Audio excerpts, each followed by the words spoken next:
Hi everybody, Crista Cowan here with another episode of The Barefoot Genealogist. Today we have a couple of unusual things happening, the first one of which is that I have a cold, so hopefully my voice is not too irritating. I will try not to strain it too much, but the second unusual thing will help alleviate some of that.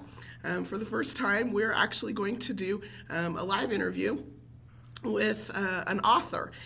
Ryan Littrell is joining us, and he has written a book called Reunion, A Search for Ancestors. He has a lot of things to share about that, and we'll focus a little bit on some questions that I've prepared for him ahead of time, but also we want to talk maybe briefly at the end. I'll share a few things about how you can tell your family story. That's an important part of family history, is that as we collect these stories, that we don't leave them untold. We become not just the story keepers and the story collectors, but hopefully the storytellers as well. So with that introduction, let's go ahead and dive in. Ryan, welcome. Thank you. Thanks for having me. Absolutely. So tell us a little bit about your background, where you were raised, your career, just where you're coming from. Well, I was born and raised in Chatham, Illinois, which is a small town just south of Springfield in central Illinois, and went to law school and ended up in New York City, which is where I live now. I worked as a lawyer here in New York for several years and stopped doing that just a few years ago, so that I could write full-time, and here I am. Wow, very cool. So what got you interested in genealogy? Well, I've always been into family history.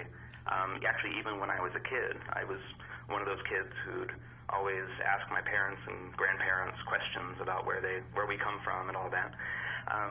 But my family just didn't seem to know much about our family history, and so I guess in the back of my head, I just always thought, I guess I'll just never know. Was it that they didn't know much about it, or were there some people that just weren't willing to share? I actually don't know for sure. I've always kind of wondered about, I've had grandparents and great-grandparents who would, talk about things in very general terms, like, my family was from Kentucky, or, I think this family was from England, or something like that. But I never really got a sense from them about any of the details. Okay. And then, actually, this is several years ago, and actually I mentioned this in my book. My mom and her sister, my Aunt Donna, were going through a box of old family pictures, and they came across this anonymous letter that had been written by someone, and it said who my ancestors were on my grandmother's side, my mom's side. And by then I'd gotten into the habit of Googling things, going to Ancestry.com, that kind of thing. And so I went online and started looking for anything I could find out about these people. And then one clue led to the next, and that became this book. Very cool. So what I'm hearing is a similar journey that a lot of us take, where something sparks our interest, or maybe we've had a long time interest, but there is some kind of a catalyst that throws us into that search. And like you mentioned, one clue leads to the next. That search tends for many of us to become a little bit compulsive. Exactly, and addictive, absolutely. Yeah. You find yourself just going from, one hint, which leads to this hint, and the next thing you know, you've uncovered this whole story. Yeah. So tell me a little bit about why, as opposed to just building a tree and putting it online and attaching documents, which is what many of us do as we get into this journey, why did you decide to write a book about what you were discovering? Well, it's funny, but pretty soon after I started this Googling and going to Ancestry.com, I was saying to myself, just asking myself this question: why am I so into this? Because I was coming home from work, and like you just talked about it being compulsive. I would come home from work and then immediately go online, and I'd be searching for clues about this or that person, and so as I was doing that, I was learning about these ancestors, these people, and so I found myself just writing, really just in my notebook at the beginning, about this ancestor's story, and that ancestor's story, and what this whole family history thing is about. So as I started to write the book, and as I was writing it, I wasn't really writing a how-to book. I think obviously there's so many great books out there, and I think that you know many of them that help people figure out how to do genealogical research. Right. But this book, Reunion, I really wanted to be more of a story. I wanted to see if I could maybe bring people along in a sense, and maybe give them a sense of what it was like, for me at least, to follow these clues and uncover these ancestors, and really uncover this whole story that I didn't even know existed before when I was younger. Yeah. So I guess that's kind of why I wrote the book. Okay. For those of you who are listening, one of the things, as I read Ryan's book, one of the things that I really enjoyed about it, I'll admit I was a little hesitant at first because, who wants to read somebody else's family history? But one of the things that I really enjoyed about your writing style, Ryan, was that you brought people along your journey. It's told from your perspective of uncovering these things. And I think that a lot of readers will enjoy that. Not just, you're not just reading about somebody else's family history, you're reading about the journey of the uncovering just as much as you're reading about the stories of those ancestors.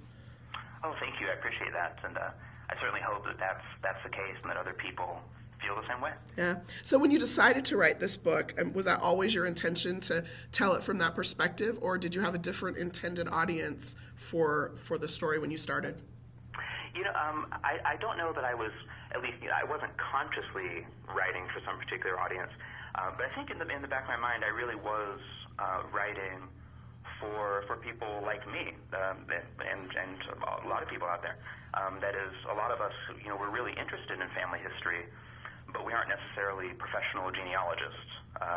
So the book is about all these discoveries that I made, and really with the help of so many other people. It wasn't just me, definitely.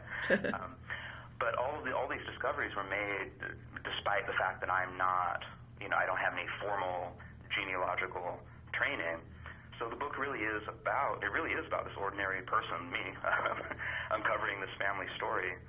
So hopefully anyone with an interest in family history can get something out of it. Whether you're an expert and you really have been doing this for years, or if you're just starting out. That's fabulous. Yeah, and that's really good encouragement. I think a lot of times people are hesitant to write down, you don't have to write a book even just to write, a page or two or a blog post or something. Sometimes they think they have to be professional writers or professional genealogists, and that's certainly not the case. You can still share your story and the story of your ancestors in a way that's compelling, whether your audience is, your children and grandchildren, or whether you have a broader audience, it shouldn't matter. Absolutely. I think for the longest time, people have just gotten used to thinking of genealogy as just about the names and dates. We go on, and when we read genealogical articles and that kind of thing, it's very much about, this person was the child of this person who was the child of this person, and here's how I know that, and here are my citations and all that. And all that's absolutely great, but there's such a story out there and there's so many different stories. Each family tree is its own story, and so I totally agree. You don't have to just sit down and say, "Oh, I have to write this out in a whole book." It really could just be writing in your notebook. It could be anything. That's certainly how this book started, with just a few paragraphs. So talk to me a little bit about that. As you were writing it, did you find yourself writing little vignettes or little pieces of the stories of your ancestors' lives and then having to weave those together? Or was it more kind of a stream of consciousness or follow your process kind of a thing? It was definitely starting out with different branches or different parts of the story, and then weaving them together. And I don't know if that's just me, or maybe that's just the way I happen to write. I don't know if I doubt there's really a right way to do it. I definitely can imagine that some people would really like to just start at a certain point in time and just write a full chronological narrative, and that works for them. But in this case, just I don't know, for some reason I really started writing about particular episodes in my of my story of researching and uncovering these ancestors, but also particular episodes in their lives. And I think it kind of grew together that way, rather than kind of starting in one spot and then just growing from there. Yeah. So I've put on the screen just some of the images that you shared with me about some different pieces of the story. Do you have a favorite ancestor or a favorite piece of the story that you tell in this book? Well, that is definitely a tough question because it's tough to pick out one thing and say, oh, this is my favorite. But if I had to pick one favorite part of the story, it'd probably be from Chapter 7 when I received this email from Mark McDonald, who is the administrator for the Clandonald DNA project. It's a DNA project for people who have the surname MacDonald or who think that they might be in some way descended from members of the Scottish clan, the MacDonalds. And in this email, Mark basically informed me that my Uncle Chuck's DNA only matched 3 men out of hundreds, I think several hundred samples, DNA samples, and that all 3 men not only had the surname MacDonald, but all 3 of them knew for certain that their MacDonald ancestors came from one particular glen in the Scottish Highlands.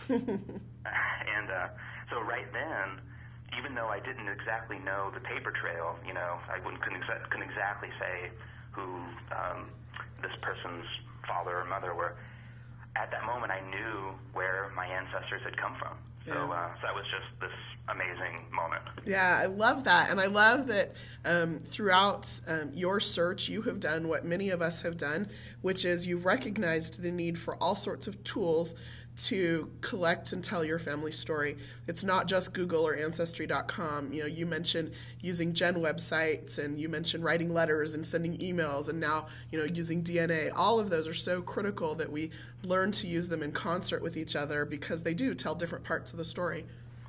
Absolutely, and and that's kind of like earlier you used the word weave. That's it.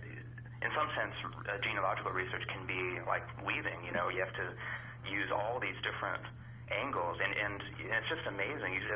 People shouldn't really ever limit themselves to one thing, like to think that because I can't find something at Ancestry.com, then the search is over, or conversely, to think that everything's hidden away in county courthouses, and so you can never find anything online. You need to use all of it, absolutely. Yeah, I love that. Okay, so tell us a little bit about maybe some of the challenges that you faced as we're talking to a broad audience here of people who may be a little hesitant to share their family stories for whatever reason, or people who are inspired to do so but want to know what they're getting themselves into. What maybe are some of the challenges you faced while you were writing this book? Well, I think one of the biggest challenges is just telling the story. That is, telling the story of the step by step of doing genealogy. That that one clue leading to the next, leading to the next. Telling that story without it becoming too dense.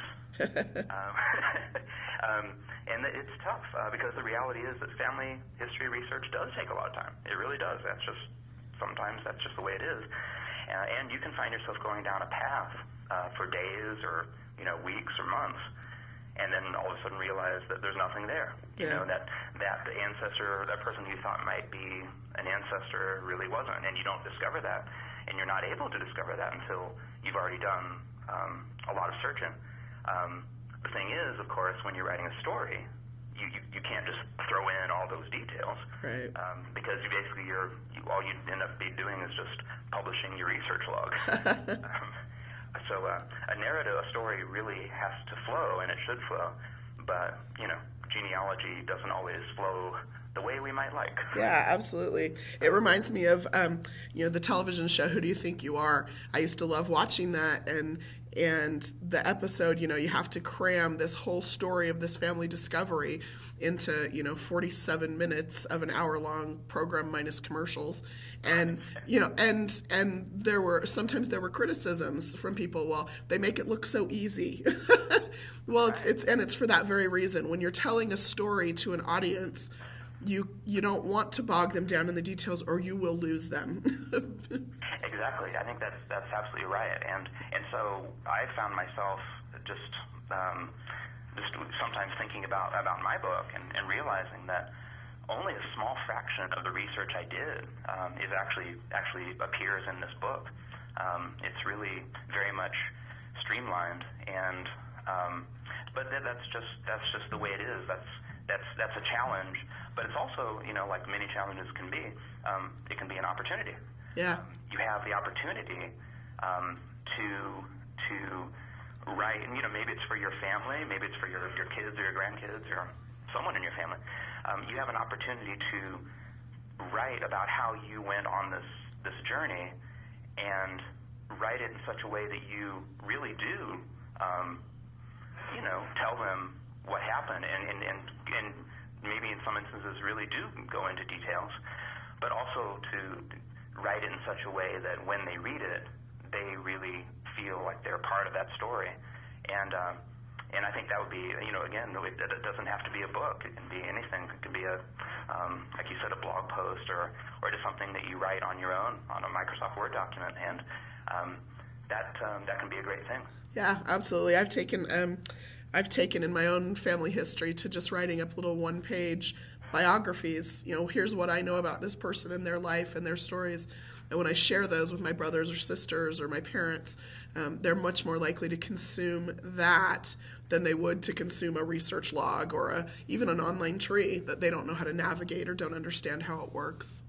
Absolutely, and I think it's one of the, at least for me, the reason that I do family history is not because I want to know names and dates. I really want to know, who these people were and what were they like.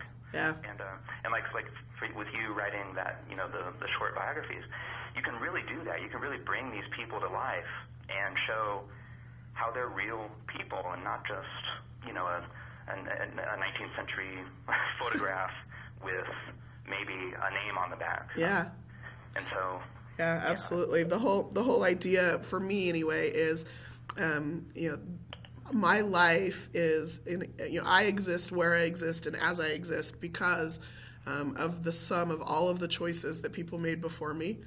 And that gets a little philosophical, but so when I'm looking to tell the stories of people's lives, I often look for those choices that they made. Somebody who chose to immigrate to Canada instead of to Australia when that was the choice that they had to make. And if he had made a different choice, would I exist the way that I do? For me, that's one of the things that drives me, but it also gives a focus to the stories that I tell about my ancestors, the choices that they made. Absolutely.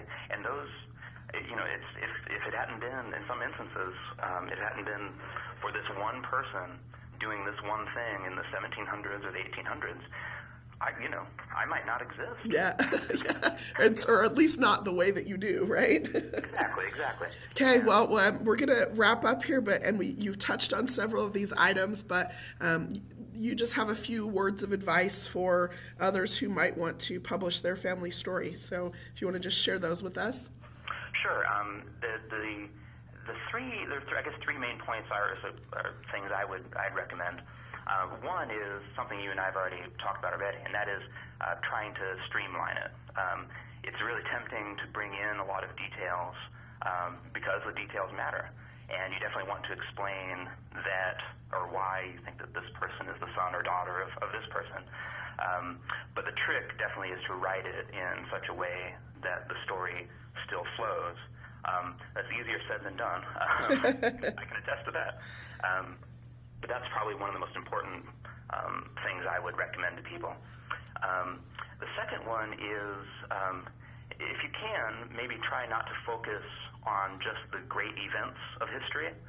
Especially when you're trying to tell your ancestors' story, it's natural to gravitate toward describing the big historical events that were happening at the time, like the Revolutionary War or the Civil War. Those are the things that we read about. Those are the things we read about in textbooks when we were younger. And you and I were talking about this, just touched upon it just a moment ago. You might want to thinking about just their daily lives. Like what was this person like? What did he believe in? What were his or her foibles? What were they like? And so one way of maybe getting at that is to read some books, or could this be on the internet, things that describe ordinary people's lives during that time period. Not just the story of George Washington or Abraham Lincoln, but what ordinary people were like. And you might find that you can kind of breathe some life into your ancestors' stories by looking at it from that angle. And then, finally, this is just the third point, remember your cousins.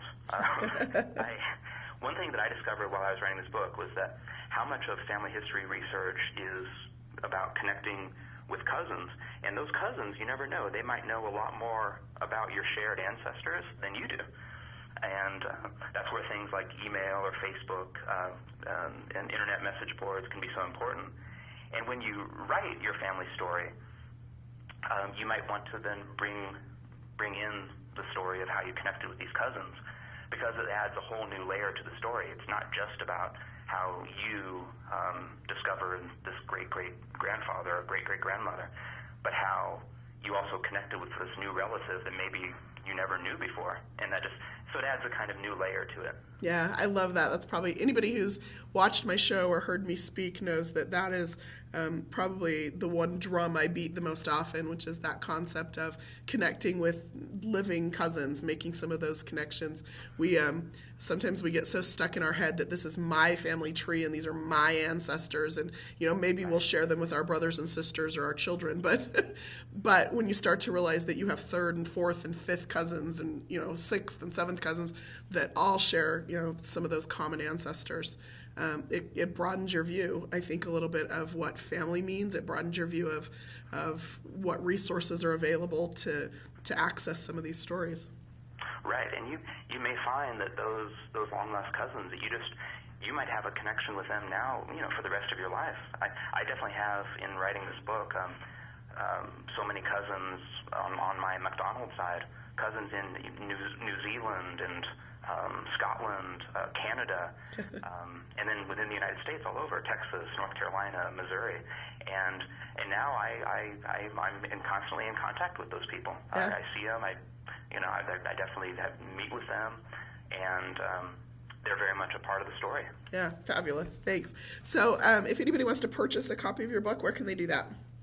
Well, you can find it at all the major retailers, Amazon, Barnes & Noble, Apple, etc. And if you do prefer going into a bookstore, it might not be on the bookshelves, it might, but you can definitely order it. Okay, fabulous. So I've put on the screen here your website address, which is just your name and a .com. Yes, ryanlittrell.com. Okay, fabulous. So anybody who wants to learn more about Ryan or more about how to purchase a copy of his book, you can visit the website there. Ryan, thank you so much for being with us today. I really appreciate your perspective, and I enjoyed your story. Hope others will as well. Thank you so much. I very much appreciate it. You're welcome. For the rest of you, that's all we have time for today. Hopefully you found this useful and maybe a little bit inspiring. I would encourage you to find ways to share some of your own family stories. Get those stories told. As I mentioned earlier, whether it's a blog post or a one-page biography, or maybe just something you start tinkering with in the notes feature of your family tree. You don't have to write a book, but maybe someday you might find that you have enough information to write a book. So get writing. I think it's a good muscle to exercise. If you have any questions, I will be available live on chat immediately following this presentation. If you're watching an archived version of it, you can leave a comment on YouTube. We do monitor those. If you have suggestions or topics for future broadcasts that you'd like to see covered, please email me at ask@ancestry.com, and we'll be putting together the February calendar here in just a couple of weeks. So I will be looking for those topics and suggestions for things you'd like to see addressed. Until next time, this is Crista Cowan. Have fun climbing your family tree.